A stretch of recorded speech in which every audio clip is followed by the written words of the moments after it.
दूसरी तरफ गांव की सभी स्त्रियां 16 श्रृंगार कर निर्धारित समय पर मंदिर पहुंच जाती हैं। राम राम पंडित जी। राम राम काकी, आप सभी को मेरा प्रणाम। कृपा कर आप सभी आसन ग्रहण करें। पंडित जी अभी थोड़ी देर में हरियाली तीज की कथा कहने जा रहे हैं। पंडित जी, तीज माता का व्रत क्यों किया जाता है और ये व्रत किस देवी देवता को समर्पित है? मैना भाभी, हरियाली तीज का व्रत भोले बाबा और माता पार्वती को समर्पित किया जाता है। इस दिन सुहागन स्त्रियां 16 श्रृंगार कर माता पार्वती से अखंड सौभाग्यवती की इच्छा रखती हैं। हरियाली तीज का व्रत कुंवारी कन्याएं मनवांछित वर की प्राप्ति के लिए भी करती हैं। इस दिन व्रत करने से माता पार्वती सुहागिन स्त्रियों के पति को दीर्घायु होने का वरदान भी देती हैं। अब कथा सुने। प्राचीन समय में माता पार्वती ने पर्वतराज हिमालय के घर में जन्म लिया। बचपन से ही माता पार्वती भगवान भोलेनाथ की पूजा किया करती थी। माता ने भगवान भोले को पति के रूप में पाने के लिए गंगा घाट पर घोर तपस्या की।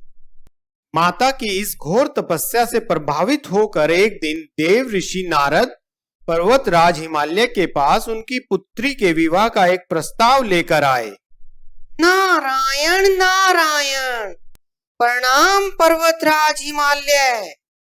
प्रणाम देव ऋषि नारद जी, कहिए कैसे आना हुआ? पर्वतराज, आपकी पुत्री घोर तपस्या कर रही है। मैं उसके विवाह के संदर्भ में एक प्रस्ताव लेकर आया हूँ। मेरे अहोभाग्य, कहिए मुनीश्वर, क्या प्रस्ताव है?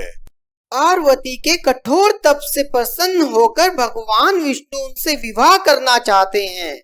देव ऋषि नारद जी, स्वयं भगवान विष्णु मेरी कन्या से विवाह करना चाहते हैं, तो इससे खुशी की बात तो मेरे लिए क्या ही होगी। नारायण नारायण। नारद जी इतना कह विष्णु लोक में गए और भगवान विष्णु को सारी बात बताई कि पर्वतराज हिमालय ने इस विवाह के लिए अपनी स्वीकृति दे दी है। दूसरी ओर माता पार्वती की सखी ने उन्हें यह बात बताई। क्या तुमने सुना? तुम्हारा विवाह विष्णु जी से निश्चित हो गया है।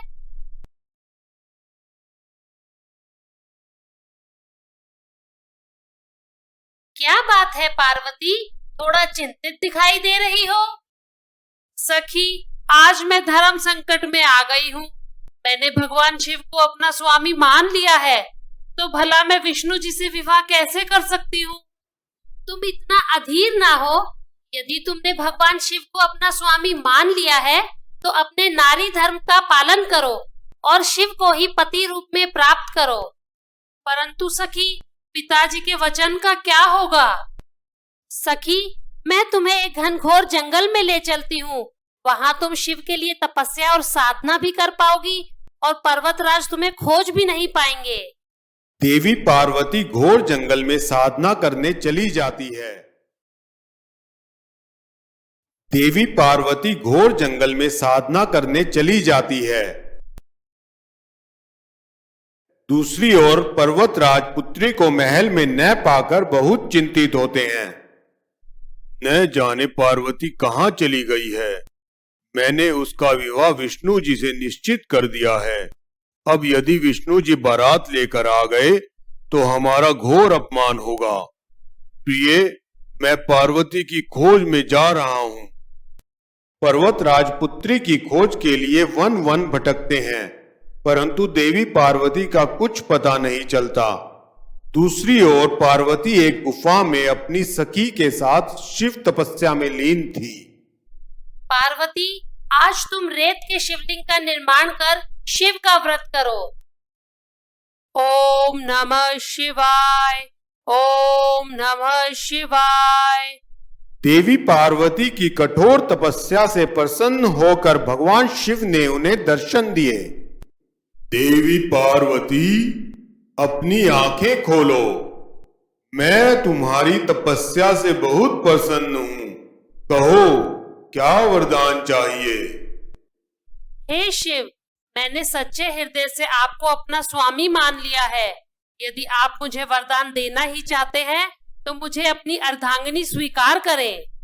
पार्वती, मैं महलों में नहीं कैलाश पर वास करता हूँ, भस्म आरती लेता हूँ। क्या तुम मेरे साथ खुश रह पाओगी? प्रभु, मैंने आपको अपने स्वामी के रूप में चुना है। आपकी अर्धांगिनी बनकर मुझे सर्व सौभाग्य की प्राप्ति होगी। पार्वती के प्रेम और कठोर तप के आगे शिव जी उन्हें मनवांछित वर पाने का आशीर्वाद दे देते हैं। तभी पर्वतराज पार्वती की खोज करते हुए वहां आ जाते हैं। महादेव को मेरा प्रणाम। प्रणाम पर्वतराज। पुत्री, यूं घर छोड़कर यहाँ कठोर तपस्या करने का क्या कारण है? पिताजी, मुझे क्षमा कर दीजिए। मैंने महादेव को अपना स्वामी मान लिया है, तो भला किसी और से विवाह कैसे कर सकती हूँ? यदि आप मेरा विवाह भोलेनाथ के साथ करा देते हैं तो मैं आपके साथ घर चलने के लिए तैयार हूँ। पुत्री, तुम जैसा चाहती हो वैसा ही होगा। घर पर तुम्हारी माँ इंतजार कर रही है। अब चलो मेरे साथ।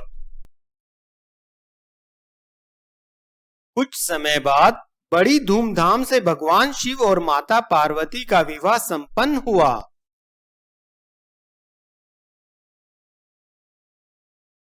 उसी दिन से हरियाली तीज को माता पार्वती और भगवान शिव की पूजा कर व्रत रखने का विधान आरंभ हो गया।